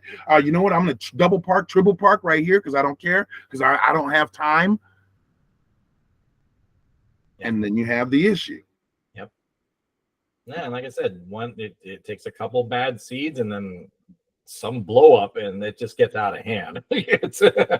Which is okay if things get back into order, but I feel like with every blow up that I'm seeing lately, it's getting worse. People who are causing the issue refuse. They refuse to change. Just straight up refuse to acknowledge that they are the problem, and two, to change it so there won't be a problem. Refuse. And it's like it's my God-given right. I can do whatever I want. That's what a little kid says. I'll give you the fun thing that our principal, like I said, our principal, assistant principal, our ad mentor are great because they have this drone and everything else. They shot up plates on our PTO website of all the offenders. Wow. Yeah, I mean, eventually embarrassment should hopefully catch up, right? Like you would hope, or something. You know what? I don't think people embarrass like that anymore. They don't. That's a sad embarrassed like that. And that goes back to parenting, right? Just like you just said. Kids used to have a certain fear factor of disappointing their parents or whatever. Exactly. Not anymore. And the parents are the bad examples showing these kids. You know what? Rather than me saying I'm sorry, I'm going to act even more ignorant. Hey, Billy Sue, we're going to take this next step. Yeah, come on. Yeah, exactly. And this is what the kids are learning today. So they're not learning how to be considerate, how to work with each other, conflict resolution. They're not learning these things. Yep. So how do you expect them to be able to execute these things when they experience it in life? They have nothing to draw from. I got to draw from my parent. Oh, that's right. She yells at everybody when she doesn't get her way. So that's what I should do. Yep. No, believe me. It's funny you bring up the traffic example as well. I'm like, oh, apparently it's a universal problem. Oh, it's universal, man. I used to hate it when my kids went to this grammar school over here. Oh my God.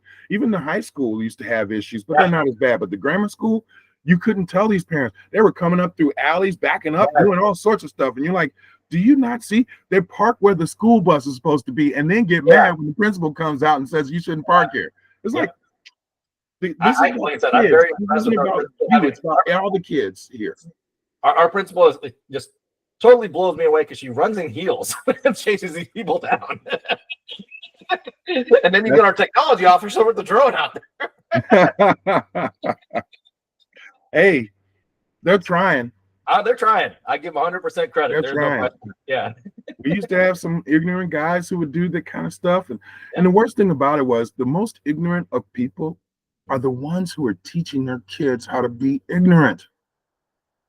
So you see it. I remember we had this girl. We were Bad just apples talking come from about it bad too. trees, as we Yeah. say. Well, like you try to introduce your kids to get friends, and like her locker mate was this one person. Sydney was her name, and my wife went over to their house, and the girl was telling her mom to shut up and don't you talk to me like that. And what? What?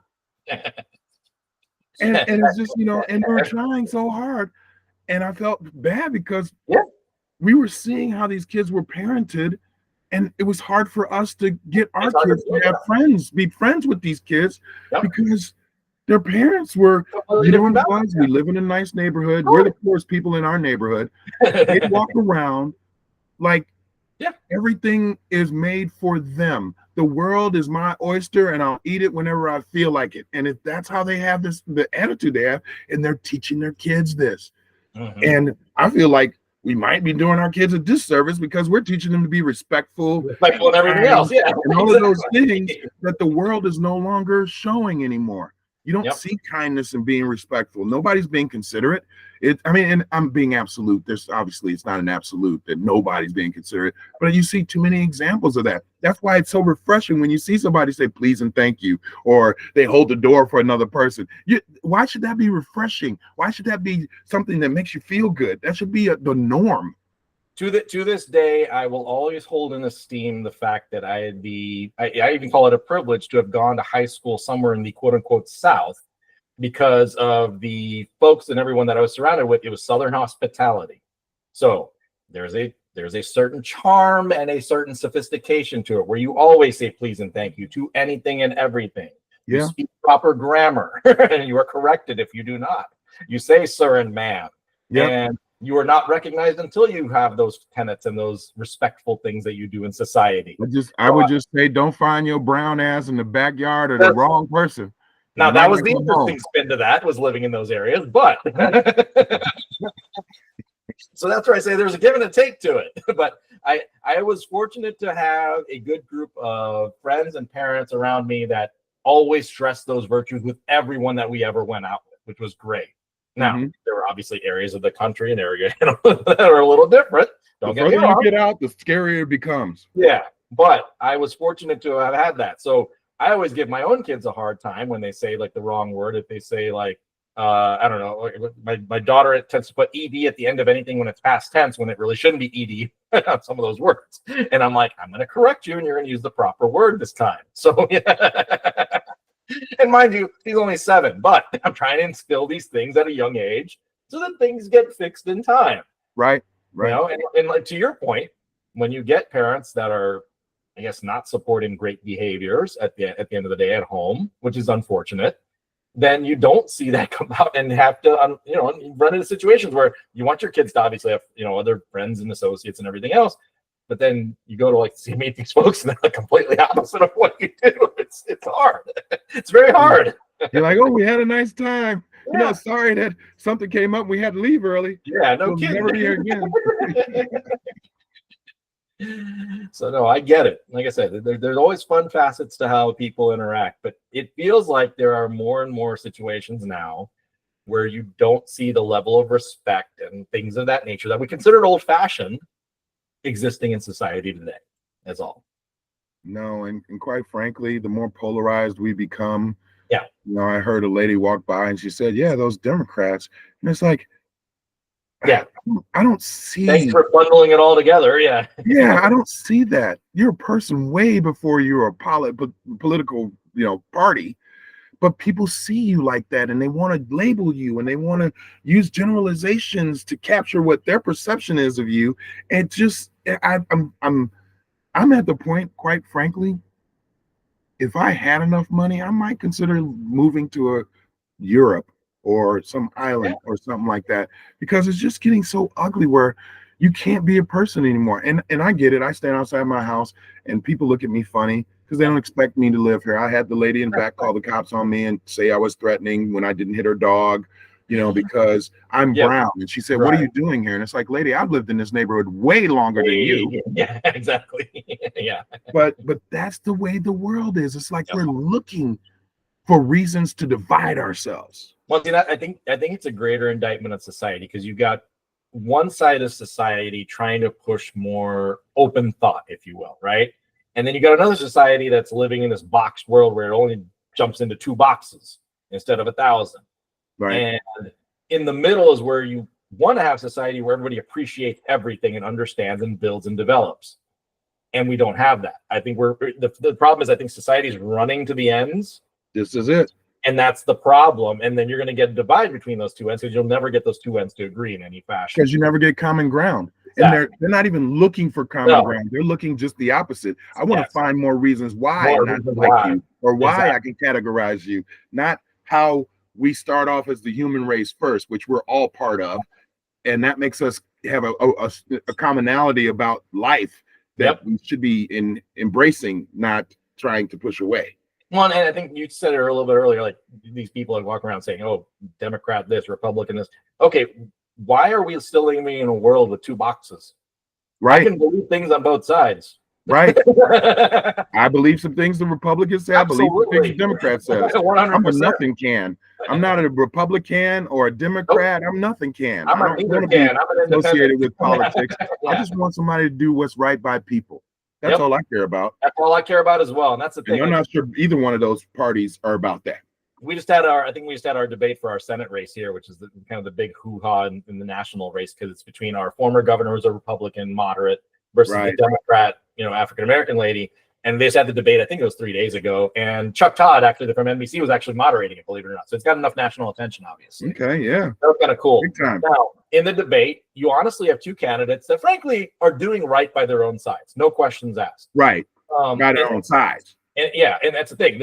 But both are also trying to polarize each other to those sides. Like, oh, if this guy is Republican, then he's going to obviously vote with all these other Republicans that are hoo-ha and crazy. Well, his track record says not.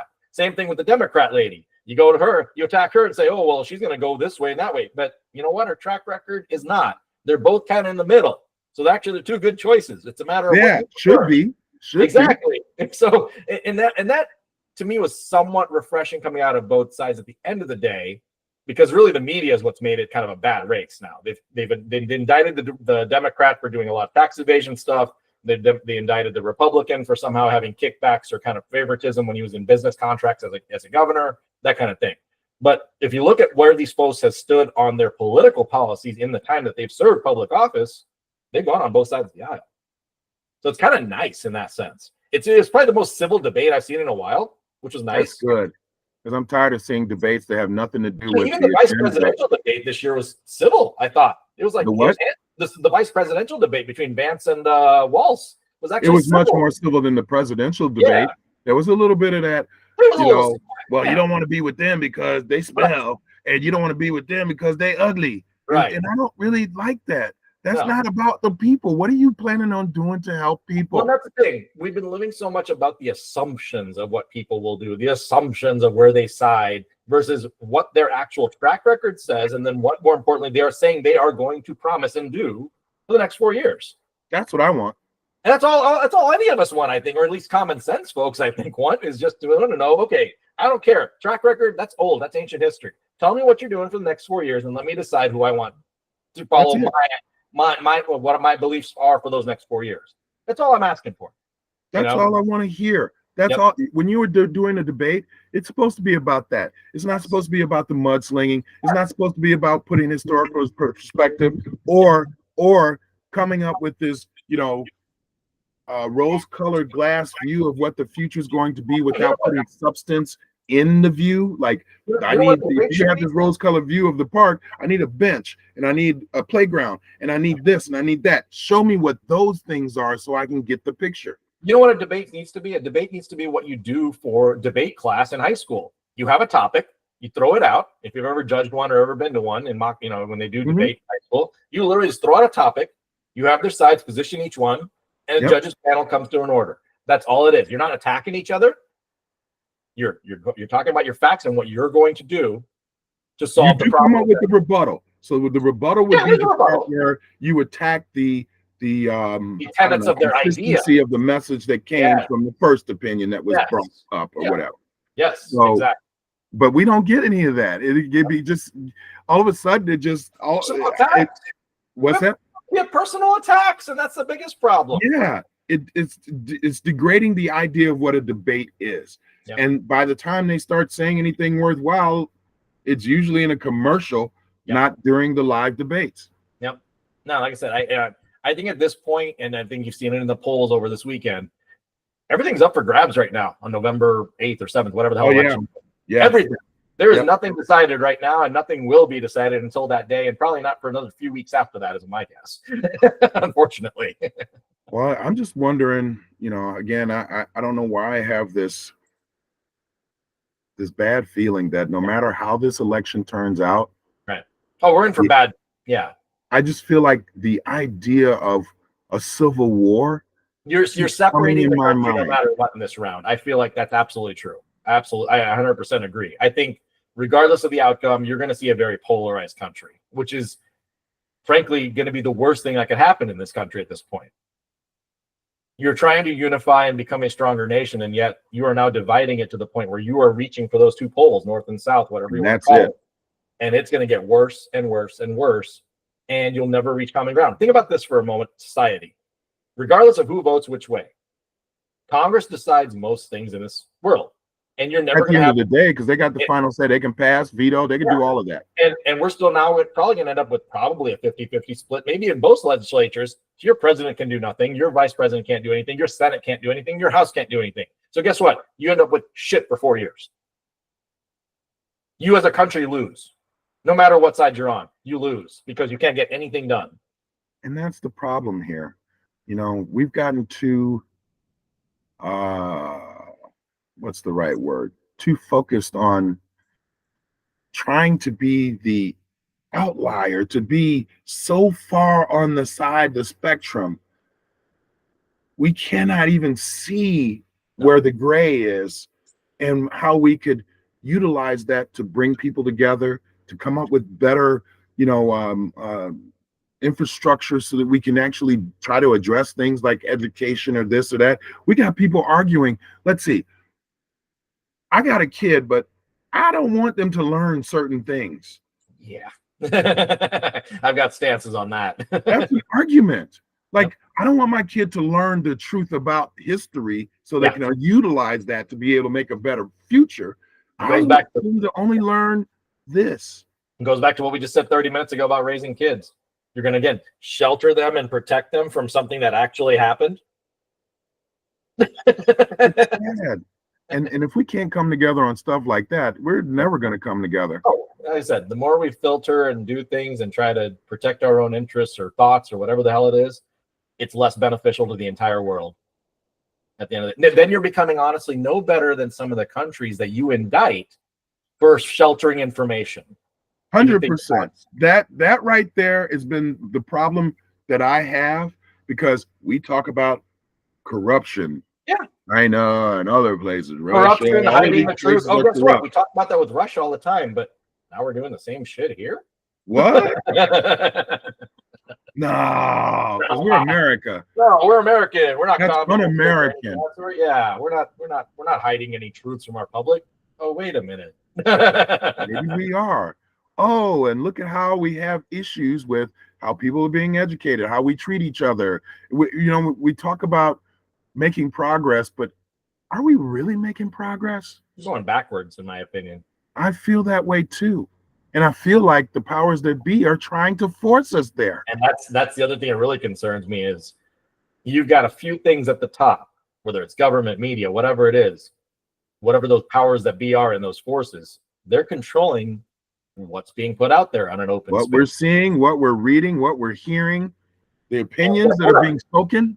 And guess what? In bad language, we call that China, supposedly. But guess what? We are China now, because that's exactly what you're doing, is censoring the open right to free speech and the open right to understand things and see things and understand things. I mean, that's not China. That's North Korea. And North Korea. Yeah. We talk about countries that don't offer "quote unquote" open internet. Well, guess what? We're becoming that. We may have open internet, but we're sheltering the facts. It just scares me to no end, this whole idea of fake news and all of these things that are out there. And I'm sorry, we know who controls the media. Yeah. I'm not even going to elaborate, but we know who controls the media. And I feel like it's a certain narrative that they're trying to get us all to believe. Exactly. And that's the problem. That's And why that scares me. that is one of the things why we encourage everyone at the send off of this show every time. Find your own voice, find your own facts, find your own truth, make your own decisions. Don't let something else dictate you at the end of the day. Good or bad.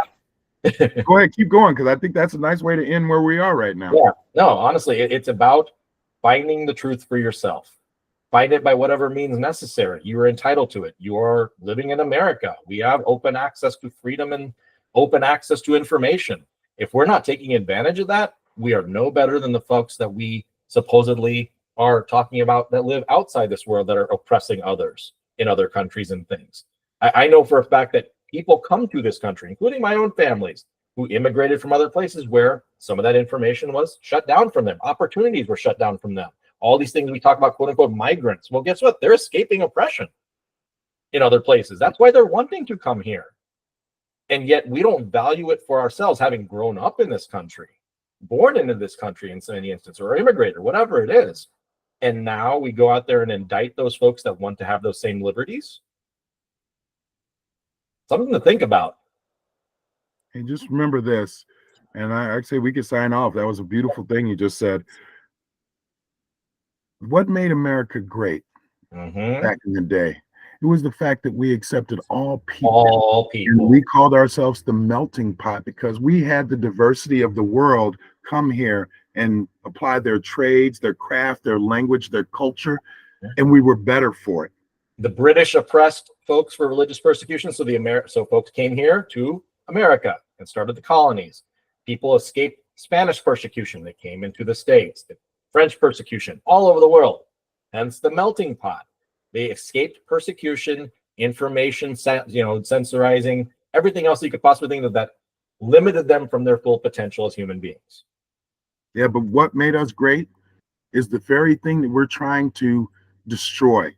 The concept of, and I guess it hurts my heart to think that we look at each other as,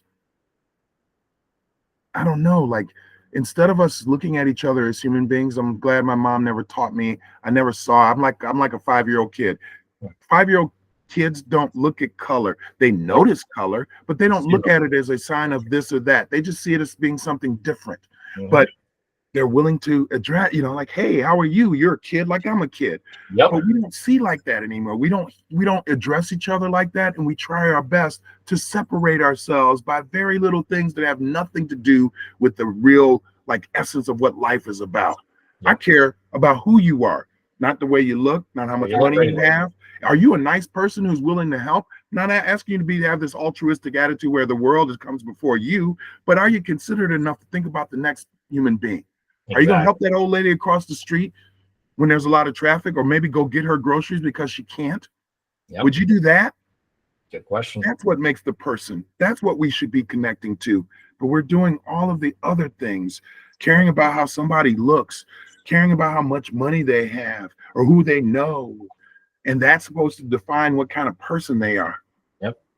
Meet a person. I had a shirt on last time or a week ago that said, meet someone different than you. You might make a new friend. That's the way we need to be living. And the politicians, you guys need to be supporting that kind of perspective in the things you do, not throwing trash on each other's lawn and then saying, your lawn looks like shit. That's not what it's supposed to be about, but that's what we do. Please, people, learn that we're all part of the human race, and my good might be the same as your good, and we could be good together. There's a great slogan that's used here in a city and a county right next to mine, and the reason they do it is because that city was actually built in the 70s. It was one of the first man-made cities, if you will, in the United States in the 1970s, in Columbia, Maryland, and they designed it in such a way that it basically not just for traffic purposes, everything, but just for development and everything else, and it's really well valued. I think it's one of the top 10 counties supposedly living in the country. That said, they have a very big slogan for the county: choose civility. Nothing more. Just choose civility. That's what we should be. We're supposed to be all a it is. civilized society. Yep. I don't know if we truly are. Yep. I was in Indianapolis this past weekend and I saw a little bit of everything. Yep. And the good was real good. There were really Yep. some nice people. Yep. I got a chance to sit and talk to people I never knew. They looked different than me. We had a great time. We were happy to be together. Then I saw people who gave me the evil eye and Mhm. looked at me all sideways. And, and I'm trying to understand, like, I didn't do anything different. It wasn't a different me. I had the same clothes on in both settings.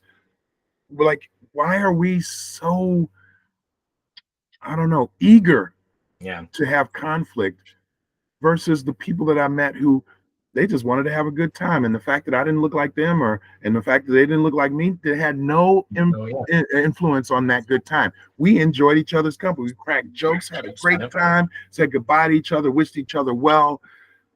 That's the world I want to live in. That's the world we should be trying to support and nurture. Exactly. Not what we're doing today. It's not about the hatred. It's not about the division. That's not going to make your life better. Mm-hmm. It's true. It's very true. We good? Yeah. No, I think that's the best way to end it right there is, choose to be better. That's all we can say.